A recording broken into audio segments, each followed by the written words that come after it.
राधे राधे मित्रों, मैं आचार्य भरत कृष्ण दास आप सभी का स्वागत करता हूं हमारे YouTube चैनल मेरा सामरिया सरकार में।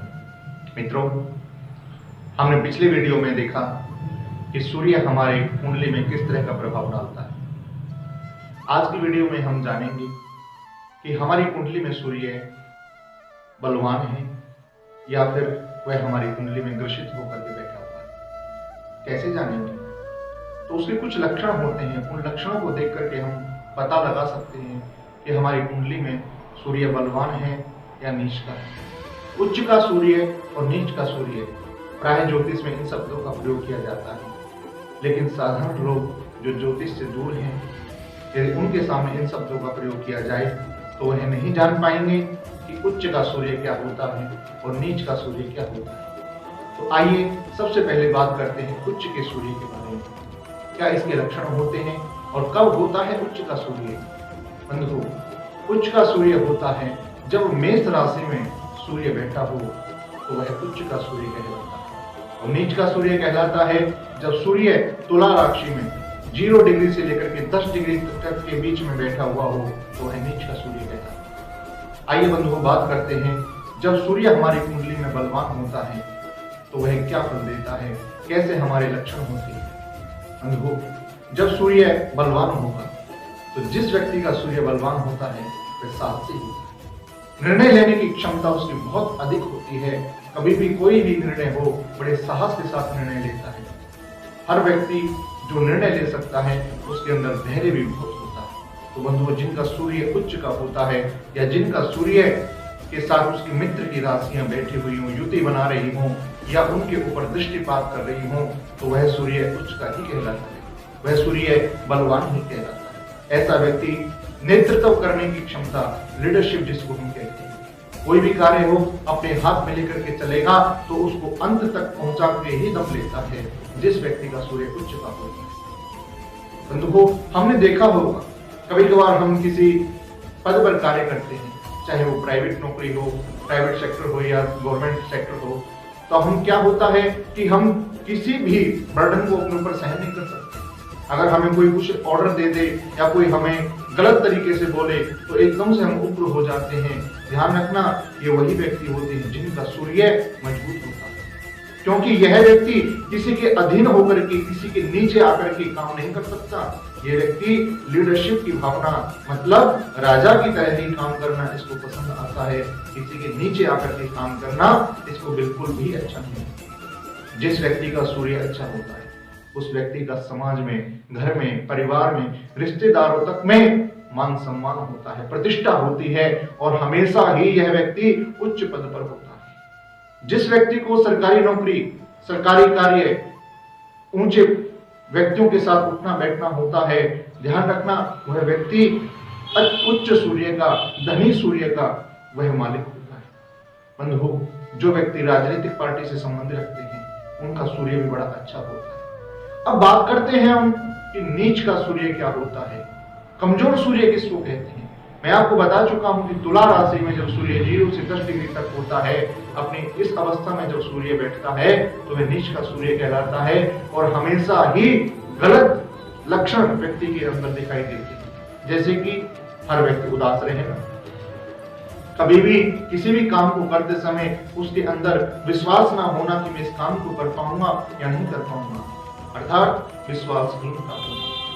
उसका स्वास्थ्य हमेशा ही बिगड़ा रहता है, स्वास्थ्य कभी अच्छा नहीं रहता। जिस व्यक्ति का सूर्य अच्छा है हमेशा बलवान दिखाई देगा, हष्ट-पुष्ट वह दिखाई देगा, लेकिन जिसका सूर्य कमजोर है हमेशा बीमारियों से घिरा रहता है, खासकर पेट की बीमारी, सिर के बाल उड़ जाना, बंधुओं दायां नेत्र खराब हो जाना, हड्डियां कमजोर होना, ये व्यक्ति के सूर्य कमजोर होने के लक्षण होते हैं। बंधुओं, जब व्यक्ति का सूर्य खराब होता है तो समाज में मान सम्मान नहीं होता। अगर अच्छे भी कार्य करेगा, अच्छे कार्य करने के बावजूद भी उसको उसका श्रेय नहीं मिलता, और कभी कभार तो हमारी गलती ना होते हुए भी हमें गालियां खानी पड़ती हैं, हमारा मान सम्मान गिर जाता है, हमें अपमान सहन करना पड़ता है। बंधुओं, जिस व्यक्ति का सूर्य अच्छा नहीं होता कुंडली में, ध्यान रखना कभी भी वह निरंतर कार्य नहीं कर सकता, निरंतर आगे नहीं बढ़ सकता। जीवन में बार बार उसकी रुकावटें आती रहती हैं।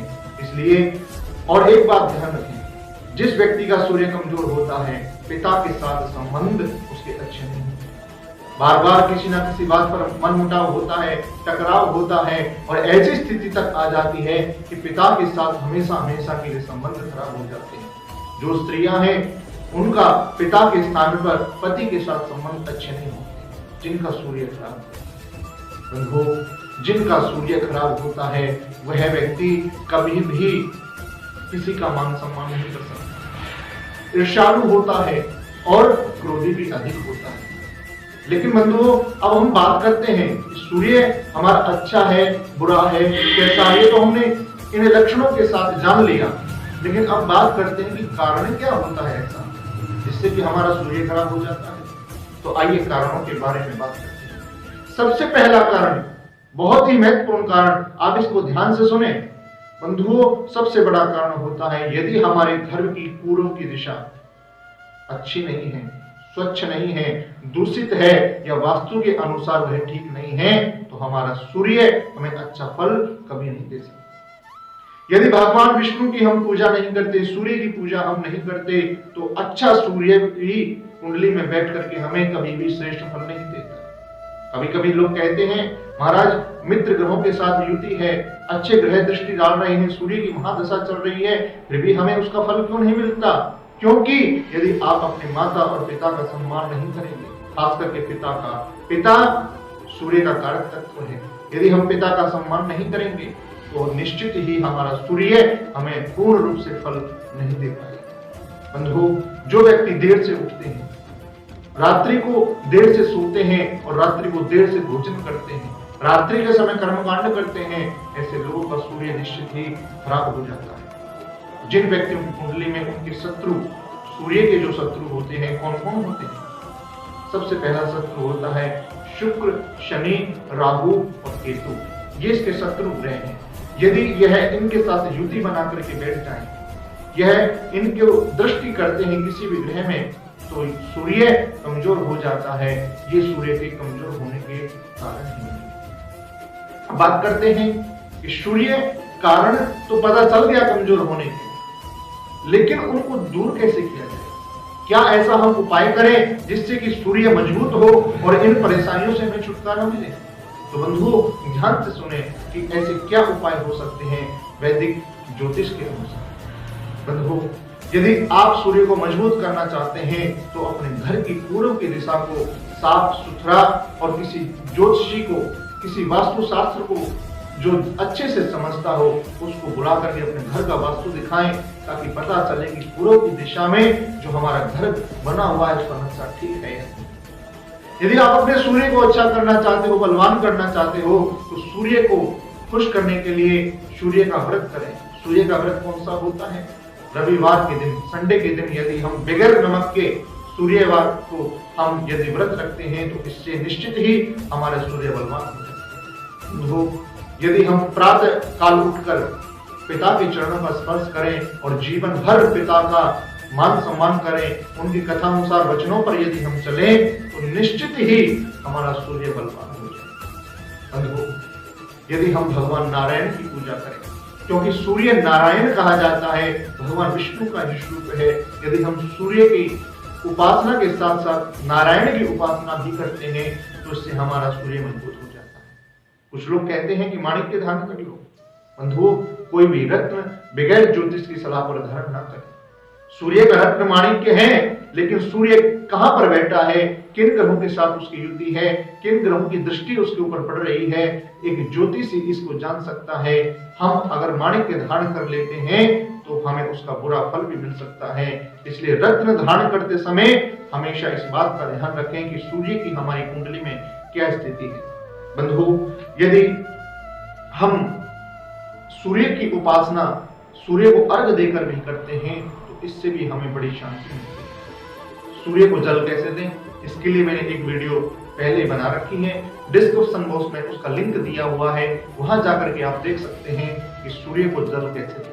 क्योंकि यदि वैदिक परंपरा से हमने सूर्य को जल नहीं दिया तो हमें उसका कोई फायदा नहीं मिलता।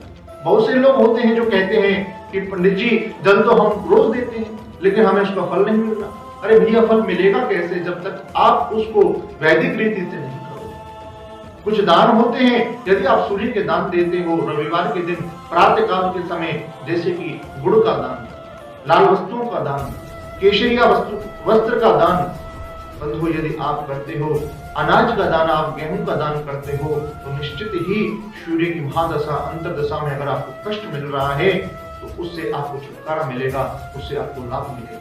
बंधुओं, और भी नवग्रह की वीडियो आपके साथ में शेयर करता रहूंगा। यह वीडियो अगर आपको पसंद आई है तो लाइक करें, ज्यादा से ज्यादा शेयर करें, और हाँ, यदि आपने हमारे चैनल को सब्सक्राइब नहीं किया है तो तुरंत चैनल को सब्सक्राइब करें ताकि हमारे सनातन धर्म का प्रचार प्रसार हो सके और हम वैदिक ज्योतिष को जान सकें और समझ सकें। क्योंकि आज का समय बड़ा आगे बढ़ रहा है, हमें अंधविश्वासों पर, किसी भी झोला छाप पंडित की बात पर विश्वास ना करके हम ज्योतिष शास्त्र को स्वयं समझें, स्वयं जानें। जय श्री राधे।